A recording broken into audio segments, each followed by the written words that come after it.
importante vocês pensarem na bruxa da Branca de Neve, porque ela é uma cientista. O que ela não quer é que a Branca de Neve seja aquela babaca que fica limpando a casa pros anões. Vocês acham mesmo que uma mulher que tem um laboratório de química incrível daquele vai ficar preocupada se a outra é mais bonita? É o tipo da coisa que, se a gente não parar para prestar atenção nessas mensagens desencontradas, a gente só acaba forçando o nosso olhar só para uma coisa, que é falar assim, a outra tem inveja da beleza e da juventude da outra. Não, ela tem a raiva de uma mulher tão tonta que nem aquela, ficar lá limpando pros caras. A bruxa antigamente era as curandeiras, né? Eram quem ajudava, eram quem tinham os conhecimentos das ervas, dos ciclos da natureza. De maneira geral, a gente sabe que as mulheres elas estão muito mais ligadas por treinamento cultural no desenvolvimento da história, né? A coleta, e os homens à caça. Então, é natural que dentro dessa perspectiva de desenvolvimento da cultura, as mulheres tivessem uma relação muito maior com as plantas e também nesse sentido dos experimentos para saber o quanto que aquelas plantas podem ser boas ou más, estejam relacionadas com as mulheres. E aí, nesse sentido, a bruxaria é, antes de mais nada, uma prática, uma sabedoria prática a respeito de medicina, de terapias, de comida, enfim, de tudo isso. Quando o médico, principalmente o médico, ele ia para uma tribo, eles não precisavam do médico. Por que eles não precisavam do médico? Porque eles tinham a curanteira. Aí o que eles fizeram? Houve muitos acordos com reis, burgueses, para que a igreja conseguisse colocar aquele médico em uma sociedade. Conseguisse colocar o médico para atuar ali. Quem estudava medicina na época? Filho de burguês. Pobre não estudava medicina. Pobre ia atrás da curanteira, ia atrás da parteira. E assim, essa curanteira precisava ser prejudicial àquela comunidade. Conforme o tempo foi passando, principalmente na Idade Média, você vai tendo uma campanha, literalmente a campanha de marketing da Igreja Católica contra essa prática feminina da cura. Entre elas, a partir do século XII, com a abertura das universidades e também da medicina, já se tornando uma prática institucionalizada, as mulheres não vão poder, por exemplo, entrar na universidade. Nesse sentido, o saber da medicina foi sendo expropriado, no caso específico que nós estamos conversando, das mulheres, né, para passar a ser um saber masculino, mas principalmente um saber institucionalizado. Em 1484 surgiu um livro chamado Martelo das Feiticeiras.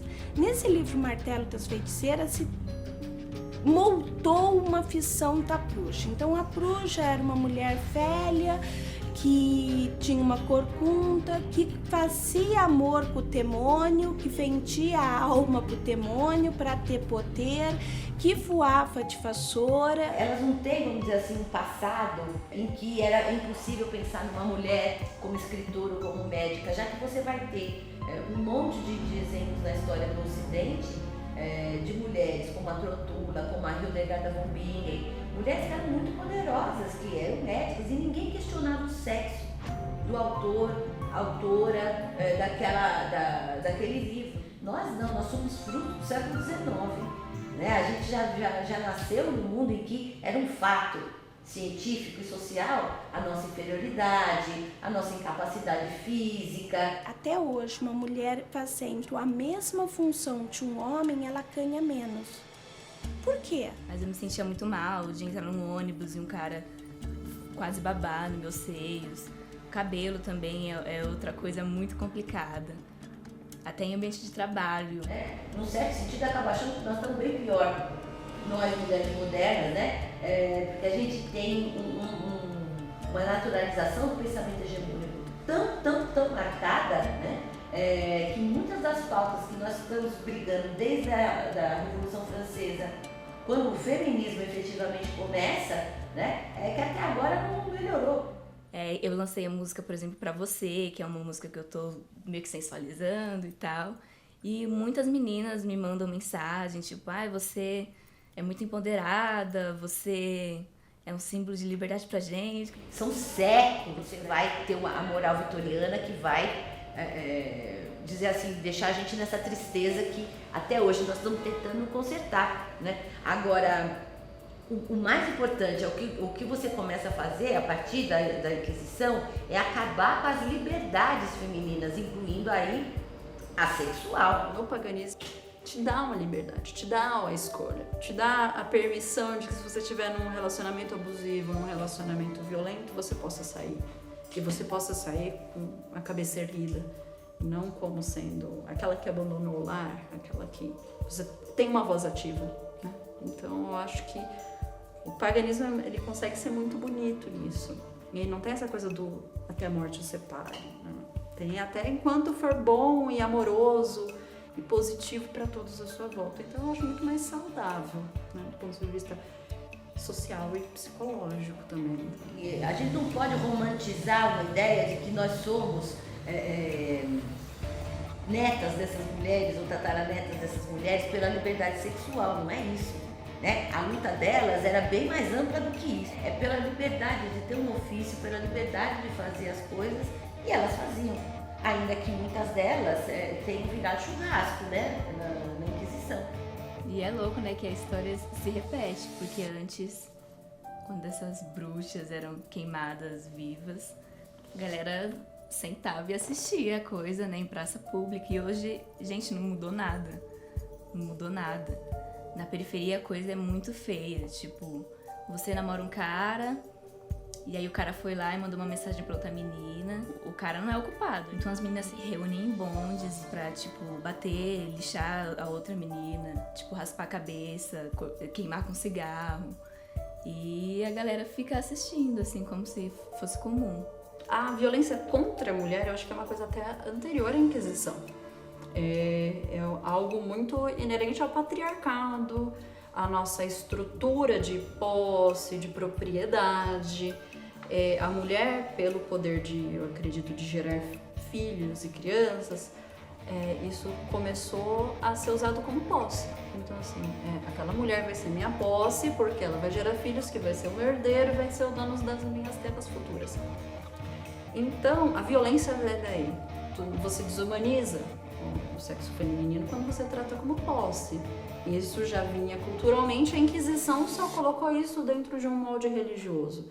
Mas então, mesmo essas que eram queimadas vivas, hoje ainda a gente vê casos como o da brasiliense, se encontrou com a ex-paquera e ele queimou o rosto dela, a genitália, asfixiou e jogou o corpo dela abandonado numa universidade. Como você relaciona esses dois casos? Eu não relaciono, Marcos, de jeito nenhum. Nós enxergamos uma questão assim, feminicídio, como você disse, feminicídio é uma palavra nova, está sendo usada para falar sobre práticas antigas, que já vem acontecendo há muitos tempos.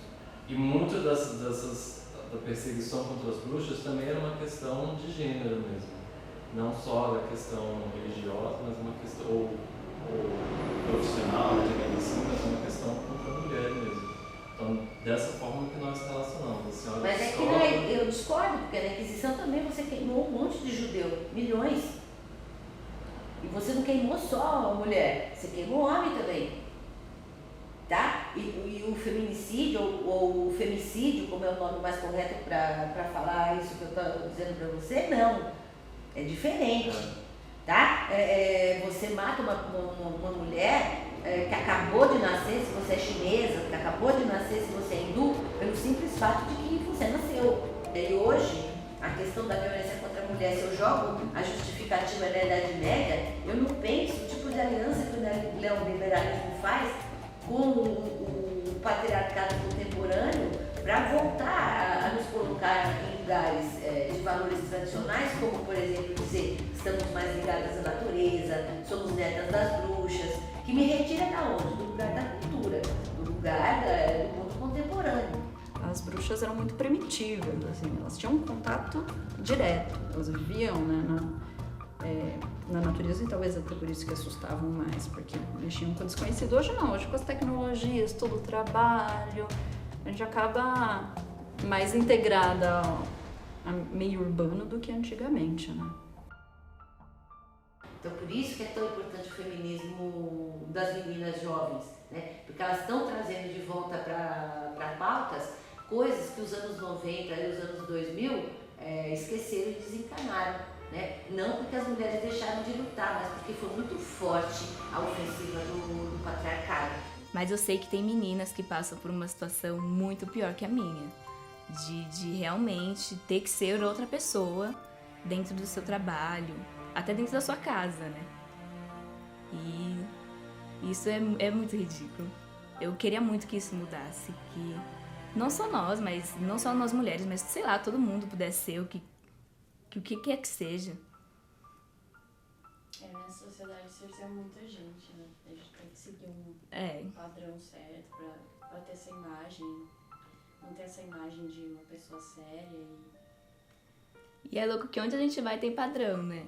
A gente tá sempre tendo que enfrentar padrões que as pessoas colocam na gente. Seja por fazer parte de um grupo, ou estar fora dele. Bruxa é quem eu sou, antes de me denominar médica, de denominar psiquiatra. É quem eu acredito que eu sou, né? Como essência. É um constante aprendizado, é um trabalho de autoconhecimento muito grande. E isso reflete e refletiu também por toda a minha vida, né? Na adolescência eu levava isso de uma forma muito mais agressiva, né? Como uma forma de rebeldia, como uma forma de justamente a questão do feminismo, do empoderamento feminino, de ir lá falar, não, isso está errado, eu não acredito nisso, não é? Era uma coisa muito combatente. Conforme a maturidade, o tempo, eu fui vendo que é possível sim combater, mas eu vejo que o exemplo ensina muito mais e dá muito mais efeito.